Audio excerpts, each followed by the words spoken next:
Ready All up, right, man. guys, welcome back to another episode of the Doctor to Doctor podcast. And today we're talking more real estate, but we have a twist on things. I know that as physicians, sometimes we're trying to establish ourselves in terms of the real estate in Jamaica, but we do have those doctors who now come to the United States of America, whether it's residents in new programs, fellowship, and are navigating that field. And now we want to say, all right, we're now here. What are the steps that we take to invest in real estate in the USA?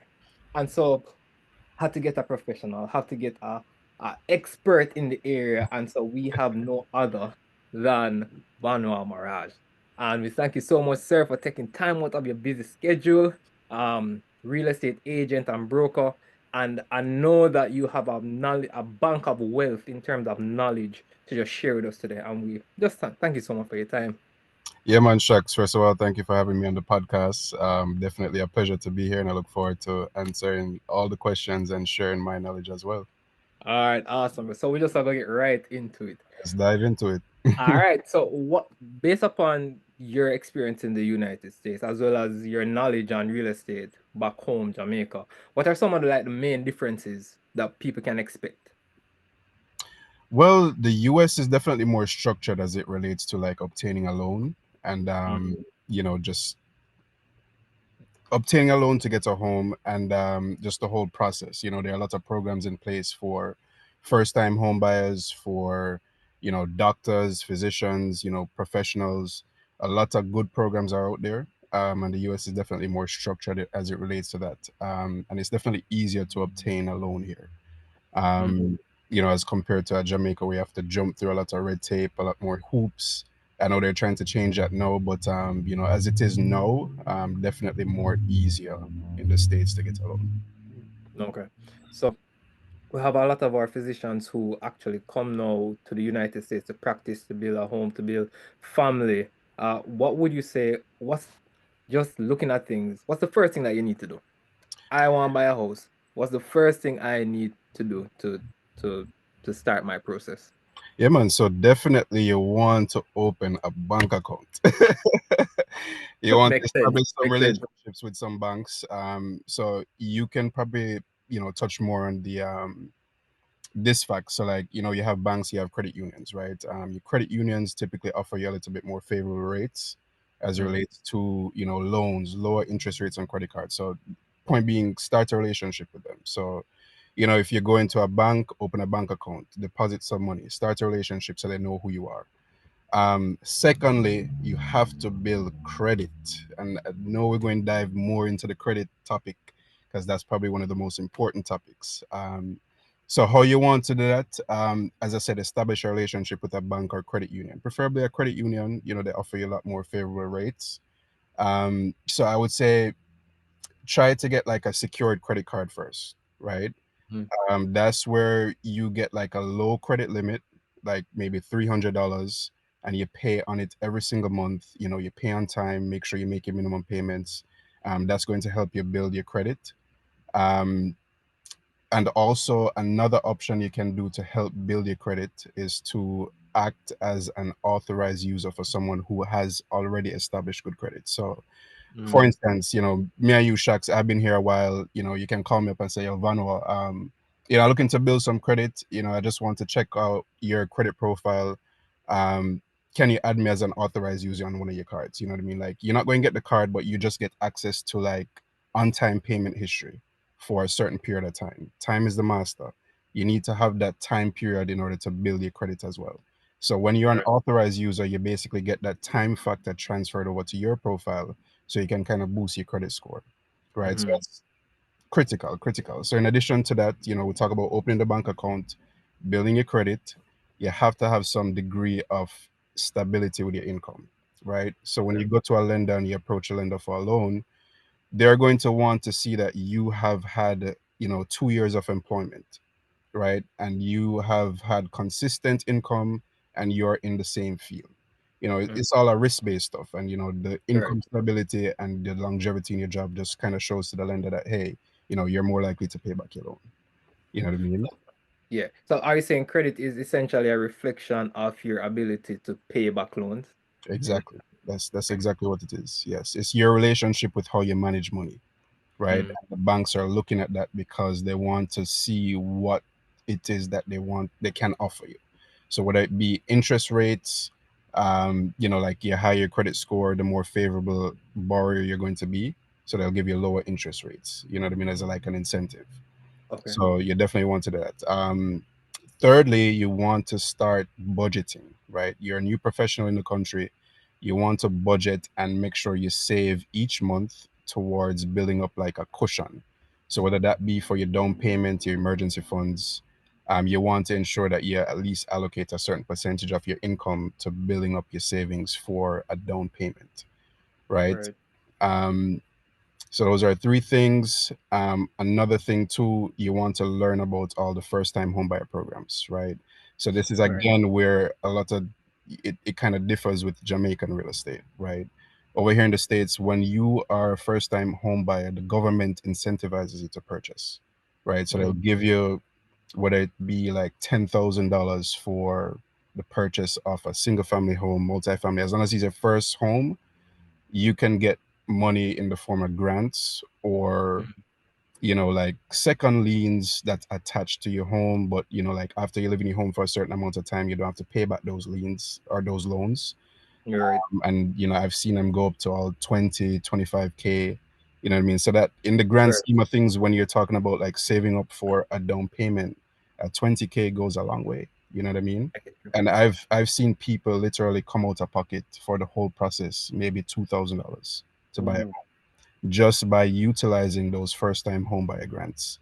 And of course, doing all the things that we're going to talk about today. Awesome. All right, cool. So Yeah, I know that in Jamaica they have like special benefits such as NHT, but what it sounds like is that with the US government, there are more incentives, you have more options, as well as just based upon some research myself, that they actually try to hold your hand through the process because it actually absolutely. helps the person in terms of giving back to the economy when it is that you do buy your first home. Of Is that course. correct? For sure, for sure, for sure. You see that all the time, whether it be like from the state level or the federal level or the city level, you Right. can have access to different types of grants. So, like for instance, like the city that I work in a lot is Newark, in New Jersey, right? Okay. So I've had clients who they utilize like a federal grant, like $10,000 for a first-time home buyer, and they were able to pair it with a city grant for another 15,000. You know what I mean? Wow. And From like I there. said, in the grand scheme of things, that is a real game changer. And Yeah. you talk about some of the barriers to entry in terms of owning a home. The down Mm, payment is probably the most significant portion of that. You know what I mean? As far as like the monetary requirements, you know what I mean? And that right. helps with the closing costs as well, your down payment. So like you could come out of pocket, like I said, even a $2,000 and you own a home. You know what I mean? That's the Wow. game changing. It opens up access to a wider array of persons. You know what I mean? Yeah, So it's not out of reach. I get you. No, this sounds all good and grand, but let's take it step by step. Could Mhm. you walk us through like the pre-approval? What does pre-approval mean? What does it look like? And what do we need to have in order to make that step to, that home? And then we can talk about, okay, how do we approach after we get to the home part, investment versus other means of For you. sure. For sure. So basically, what your pre-approval process looks like. You're going to call a lender and say, hey, listen, again, we're assuming that we've done the first steps, right? So you took care of your credit, you Mm-hmm. have your job time requirements, like 2 years, Right, you build up a little savings for your down payment. right, You're going to go and you're going to research lenders, right? So you're going to reach out to maybe two, three different lenders. Again, try to utilize some from your credit union, um, and then you're going to say, hey, listen, I'm in the market for a loan. What it is that you can offer me based on my situation, right? And they're going to take your documents. So they're going to take your W-2s, which is your income statements. They're going to right, take your tax returns for the past 2 years. They're going to take your social, your bank statements, and they're going to run your credit. And if you've been doing everything that we spoke about before and that we're going to talk about, you should be a-okay. And basically what the pre-approval process is going to do is going to give you a number in which that you could give to your real estate professional and say, hey, this is the number that we're working with. Can we look at properties within this price range? Right. And it gets a little bit more nuanced depending if you're looking for like a single family or a multi-family, right? So for Mm, example, if right. you get pre-approved for 500,000 for a single family, right? If you switch and you're looking for a multi-family, you're able to use the expected rent. Like, let's say you're looking for a two-family, right? The lender is Mm, going to assume that you're going to live in one unit and you're going to rent out the other unit. So you are able to use a portion of that expected rent from the other unit in order to help you qualify for more money, because multifamilies typically are more expensive than single families, right? So yeah. whereas you get the 500K for a single family, you could probably get 650 for a multi or 700 for a multi, because you're Mm, using that added expected income from the other unit in order to qualify yourself. So that's basically it for the pre-approval process. You contact your lender, you submit all your documents, and when you get that pre-approval, you give it to your real estate agent or your broker, and then you could be a little bit more purposeful in your search for a home. okay. So I hear you say you real estate agent and you also mentioned a lender. Can you differentiate between the two just for a person who might not know? For sure, that's a good point, because I find too, even with working with first time home buyers, a lot of them don't really know the difference. You know what I mean? Okay. So basically, a real estate agent is the person who is showing you the homes, writing the offers for your homes, negotiating the sales contract, negotiating any terms of like your inspections, um, and closing costs, just negotiating with the seller, right? And showing you around for homes. And then the lender know is the person who is actually dealing with the financing part, your loan officer dealing with the financing. So they'll get into your interest rates, the amount of your closing costs, what you can expect to pay for your appraisal. So they deal with like the hard numbers on the back end, right? And the real estate agent deals with like the front end numbers, you know what I mean, as far as like negotiating with the sellers, right? Okay. Okay. W- I know that you're a real estate agent as well as a broker, right? Can you say what's one of the biggest mistakes that you see first time home buyers do when it is that they're going through this process? Yeah, for sure. So definitely number one is not getting educated on the process. Ah, Um, that's why so we're here. that's why we're here. So a lot of times people come in with a lot of misconceptions, and I can give you first-hand accounts. Even when I've had clients who came to me and they're like, hey, Van, I have 30K saved up, I want to get a home, and then I start to talk to them and educate them about the process, and then explain to them about like closing costs, Mm, appraisals, home inspection fees. And then after a while, after they get a little bit more educated on the process, you're like, yo, maybe I should wait a little bit, you know what I mean, until I save up a little bit more. You know what I mean? So just not getting educated on the process, that's probably the biggest mistake that people make. And you know what I mean? We're living in the age of, YouTube, podcasts, you know what I mean? So it's easy to get information. So definitely as a first time home buyer, you want to talk to people, you want to tap into these resources where you can get knowledge on the whole process. Right. Another mistake I see people make is choosing the wrong set of people to work with. mm, Your team can make or break you, right? So you have to get a knowledgeable real estate agent who is going to point you in the right direction, because it's a very complex process depending on your specific scenario. It's not a one size fit all. You know what I mean? And we're talking in the context of being like a physician here. So, like, you want to get a real estate agent who kind of understands that concept and can point you and say, yo, Shax, you're a physician. You know that some banks have physician loans where you could negate that 2 year requirement, and as long as you have your mm. residency, as long as you have your job letter, you can go and get a loan, and you don't have to be working for Wow. 2 years. You know what I Really, mean? that's pretty cool. That's very awesome, and I that's like didn't know that. a tool. Yes. And I've actually had a client who utilized one of those options too, and we'll talk about that. Okay.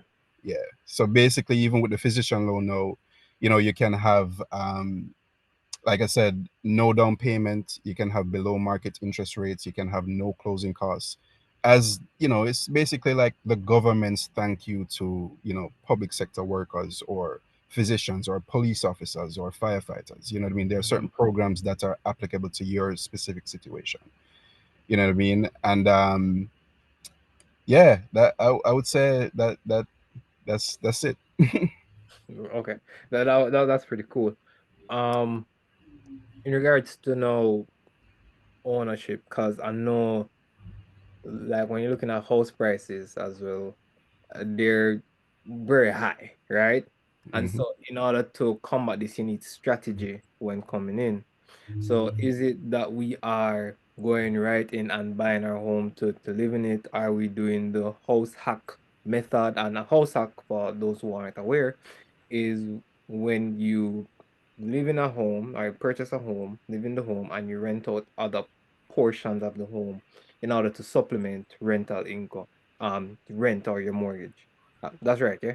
That's correct. That's Yeah. exactly correct. And a lot of people, just not to cut you off, Shaks, but a Yeah. lot of people also think that house hacking means you have to rent it out to somebody else. It doesn't necessarily mean that.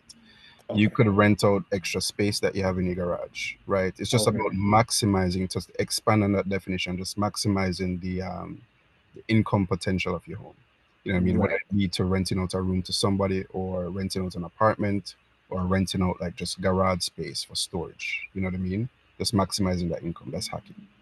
All right, that makes sense. No, that's not that. Well, okay. That's Yeah. why you're here. Yeah, cool. Huh? So, like, what's the strategy? What are we doing now that we are aware of the pre-approval? We know we've gotten our credit. We have our W-2. We have our work experience. We're now going through the pre-approval, um, the that guide. And then now we're building a team. Can you remind me of the persons that we need on our team again? So you need your real estate agent, you need Mm-hmm. your loan officer. Those are the two people you need on your team. And then from there, it will branch out to also your home inspector, right? Home. Because when you're purchasing a home, you want to get a home inspection done. Okay. And those are the three main individuals that you want on your team. And of course, you know, like on the back end, you're going to have like your title company as well that runs title to determine Okay. ownership, just to make sure Mhm. you purchase, you know, what it is on paper that you're supposed to be purchasing. Right. But mainly your main frontline players are going to be your real estate agent and your loan officer. Okay. So Mm, now how do we leverage that property, that first home, to now start building wealth? for sure. Good question. So again, it's very specific based on your situation, right? So for example, let's say you buy a single family home. My Mm-hmm. advice to people who are getting into that, I would say, don't try to get the shiniest object on the block.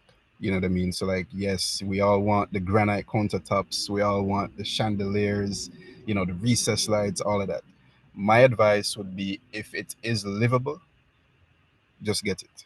You know what I mean? Right. And then you can slowly add value into it, and then you increase the value that way, and then you can leverage that value that you increase it by. So, for example, you buy a home that needs a little bit of work, but it's livable. You buy it Right. for 200,000, right? You can put 50,000 into it and make it into, you know, just your dream home, or your semi dream home. You know what I mean? Mhm. That's more modern. You know, granite countertops, your recess lights, all that stuff. And then with that $50,000 investment, the property is going to end up be worth maybe 400,000 after everything is done, right? So you already have that equity that you can further tap into to also leverage and purchase another property. You know what I mean? And that's if you're doing a single family, and it applies for multi-families as well. But the concept for a multi-family is you would go and let's say you buy a two-family, you go and you Mhm. live in one unit, you rent out the other unit, and then you will be able to lower your mortgage expenses significantly, you know, by maybe 70%. Or if you do it right, you know, you can have no mortgage payment, you know what I mean? And then you can use that money that you would expect to pay for a mortgage and save up for a down payment on the next home or another investment that you want to do. You know what I mean? Mhm. So like different scenarios for different things. And like I said, you know, you want a house hack, you know, you want to maximize the income earning potential of your home, and Yeah. just use that as a leverage. You know, your first home that you get, especially when you're new to this country, doesn't have to be, you know, the white picket fence, you know, the big yard, the big lawn. You know what I mean? Like it can be rugged around the edges, but you Mhm. know you're doing it for a purpose. You know what I mean? Right. And there's a lot of ways you can value add to the home, and you utilize those value adding techniques in order to increase the value of your home, and you leverage that value that you just created, and you just keep the cycle on repeat. You know what I mean? And maybe by the third home, you could buy the dream home. You know what I mean? I get you. Mhm. So based upon like just everything that is going on in the economy now in the United States, right? Like the big beautiful bill, real estate in terms of there being a lack of homes and developers want to build more homes and like there's just a lot going on. And I know that is sometimes hard to navigate all of that. But can you like simplify if now is the best time for anyone to purchase? Why are and why or why not? So that's a loaded question, right? Because Mm. that depends on real estate markets are not, they like to talk about the macro market, but a lot of times it's more nuanced than that. You know what I mean? So What's red state market? what was that? What do you mean by red state market? Oh, real estate market. Okay, okay, Yeah, okay. yeah, yeah. Like the macro market, like everybody, like they like to generalize the whole real estate market, but like I said, Mm, it's a little bit more nuanced, right? So you have mm, certain markets who don't really conform to what it is that the news is saying. North Jersey is one example. You know what I mean? So like you can hear that real estate is down, generally, but in North right. Jersey, the market is booming. In Atlanta, maybe the market is Mm, booming. You know what I mean? And it just depends on your certain pressures from the surrounding areas. So like for North Jersey, New York City, you know what I mean? Like that's where a lot of people are moving from and coming to. You know what I mean? Because they I get a can lot more imagine. land for Yeah, their work. You know what I mean? So like that market typically doesn't operate, based on this the news. You know what I mean? You always have demand in that market. Um, but what I can say, and my bit of advice to anyone looking to purchase, is if it makes sense, just do it. You know what I mean? Like if you do your budgeting and your analysis and you see that you can purchase for this and you can make your monthly payments and you can still have something left over, just do it. You know what I mean? Because at the end of the day, traditionally real estate has always gone up, barring 2008, where certain things happen leading up to that. right, We don't see that anymore. There's been regulations put into place to prevent that happening. Not saying that, of course, a real estate crash can never happen. You can never right. say never, but generally, real estate has always gone up, right? And you don't want to be on the sidelines saying, what if I had done this? What if I had done that? If you're in a position to do it and it makes sense for you, do it. You know what I mean? And only you can determine that by talking to the professionals, doing your own budget analysis, and seeing what makes sense for you. You know what I mean? So I'd I'd say if you can pull the trigger, then do it. I get you. Hmm. That's rich advice. Hmm. Um, yeah, yeah, right? Hmm. Oh, oh, coming from JA, coming to the States, what are some of like the mind shift sets that you had to put in place, especially around real estate? Around real estate, so that's a good question. I want to say my experiences stem from the people who I surround myself with. Like, and you can attest, we have mutual friends as well, Right. and they're all very driven, you know what I mean? And Facts. I believe that you are a product of who you surround yourself with. So, like, I have that context around me, you know what I mean? So, like, having that context and that background in Jamaica, being around people who, didn't have it all, but are managing to carve out a space for themselves in the world, Yeah. Mm-hmm. that kind of has helped me a lot and it keeps me motivated. You know what I mean? Like it's not always upsailing, like just as with anyone, we've always had challenges. We still continue to have challenges. But hearing my peers and their stories of struggle and overcoming the struggle, kind of helps me stay grounded. And it kind of shows me that, some of my problems really aren't problems. You know what I mean? You're being in a Jamaican context, you look around you, you see people with real problems. You know what I mean? At the end of the day, what problems do we have to complain about? You know what I mean? Yeah. And once you start moving up, and I have this conversation all the time, once you start moving up and start doing things to better yourself, you are going to run into certain problems. You know what I mean? And it's just about embracing them. You know what I mean? So that's kind of how the Jamaican context kind of shaped my attitude to like real estate. Mhm. in terms of just trying to get things done, not waiting, you know what I mean? Like, if it can be done, do it, you know what I mean? Try not to make excuses, you know what I mean? And I think that's applicable to pretty much anyone, you know what I mean? Like, stop putting things off, you know what I mean? If Yeah, you can yeah, get it yeah, done, yeah. get it done, you know what I mean? So I know that you're quite versed now in terms of wealth, in terms of real estate. I imagine you're investing as well, getting other people to invest. Based upon everything that you've learned up until now, what's one thing you would have done sooner, or one thing that you would have changed when starting out? Well, Shucks, going back to what I was just saying, I would have probably pulled the trigger sooner on Mm. getting into real estate. All right. That's one of the things that, I've always thought about it, but Mm. it was always like an excuse. Oh, I'm not ready. It's not the right time. You know what I mean? Yeah. But looking back, and they say hindsight is 2020. You know what I mean? Looking back at things, if I had the opportunity to get involved in real estate sooner, you know, I would be vastly better off now. You know what I mean? Just in terms of, again, going back to the point of real estate generally has always appreciated in value. You know what I Yeah. mean? And as we know, we're talking about, post COVID context, right? So pre COVID, property values were way below what they are right now. You know what I mean? So if you had a couple properties before COVID, you literally had to do nothing to them and they probably would have doubled in value by now. Mm. So Yeah. that's the type of thinking that I kind of want to drive home. If it is that you can do it and it makes sense for you, just just dive into it. You know what I mean? Like, don't make excuses. And that's something that I would probably have changed. When I first got here as well, just getting into it. Okay. Cool. Yeah. I get you.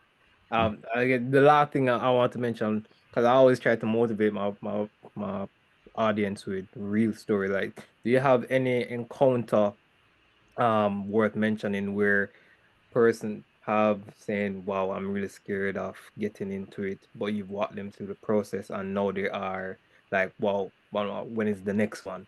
Any stories or encounters? Shucks, I have so many, Hmm. so many Oh, stories about that. too much. Too much. We're gonna be here for like all a good 3 hours. But one of my most memorable stories, and it hits home a little bit more because it kind of aligns with the motivation for myself as well. Hmm. Just in terms of like making sure your family is set, right? So like I had a couple clients who came from New York. They just had a young son. He was probably about like 4 at the time, and they were looking for a home, right? And they wanted to be in like a nice neighborhood. I don't know if you know, but like over here in the States, Hmm. where you live basically dictates where you go to school, right? It's not like Right. Jamaica where, you can apply for school and you don't have to live in a certain area. I think they're trying to change that. But over here, where you live is where you go to school. So, like, Hmm. of course, they have a young kid. They want to ensure that he goes to the best schools, but their budget couldn't support buying a property in that area where they could have gotten into the best schools, right? So, we sit down and we talk about it, and we came up with a plan and said, listen, let's just get into something now. Doesn't have to be the best area, but we're thinking long term here. You know what I mean? You're going to sacrifice now for a couple of years, and then you can make the next move. So we bought a property in an area where the school systems weren't the best, Right. but they stuck it out. You know what I mean? And in 2 years, that property that they bought went up in value by about 70%. They did a little bit of fixing up as well, and Hmm. they were able to tap into that equity and then buy another house Oh, in the oh, area that they wanted for the kid. And again, this is why it hits home, because you're talking about taking care of your family. You know what I yeah. mean? And they were able to go into that new township with amazing schools. And you know what I mean? Now their kid is very happy. They're very happy, and they got a house in like a fantastic town. You know what I mean? And they were able to do that just by buying real estate. You know what I mean? And just sitting on it, they put a little bit of money into it, and the value just increased just like that. You know what I mean? So that's like the power of real estate. You can leverage stuff. You know what I mean? And I've had, on the flip side, I've had clients who, yeah, I remember this like it was yesterday. We actually closed on him in January this year. So we actually went under contract a couple years ago with a home, and he got a little bit scared based on the amount of work that he thought he would have had to do to the home. to get Right. it up to where he wanted it to be. And we're under contract. We did the home inspection, and then when he got the quotes from the contractors and stuff, he got a little bit scared. And that's a normal part of the process. And I said to him, like, I think you still should go through, you know what I mean? Because I kind of see the potential for it, you know what I mean? And I tried to show him like the comps and educate him on the process. But you know what I mean? Ultimately, it's the client's decision, you know what I mean? You could only advise people, right? And he Right. decided he didn't want to go through with it. It was probably a little bit too much for him. 3 months later, that same house got bought by an investor, and they put money into it and listed it for like 300,000 above what we were going for it. And he literally was kicking himself. Like he called me up and he was like, "Yo, man, I should have went through with it. I should have bought it. I should have bought it." And then come to pass, and then we got under contract for another one, literally like a year later, and it was pretty much over what those investors listed that home for. So he ended up paying more for it. Still a good deal, you know what I mean? But just showing you the cost of waiting, Mm, mm, you know what I mm. mean? So like that's on the flip side, I get you. right? But and I have countless other stories about clients who came in, purchased one home, use that equity that they've developed, use the rental income, and then purchase the dream home, in South Jersey with, the big lawn, big Yeah. fence, dog in the yard, all of that stuff. You know what I mean? So like, real estate to me is just a tangible way to improve the quality of life. You know what I mean? Yep. And like I said, I have stories for days, and I've seen it really happen. I've had family members too who came here with nothing. They ended up getting a little multi-family. 30 years later, them sitting pretty. You know what I mean? Yeah. And they have to think about it. Real estate is a long game. The long game. You Right. have to have patience and you have to have discipline, but you have to make the moves. You know what I Yeah. mean? Yeah. And I think we can end on that note. Um, Mm. Patience, discipline, and action. Action. For Yes, that sure. is For it. sure. That is it. And I really like how you structured the talk in terms of simplifying the blueprint.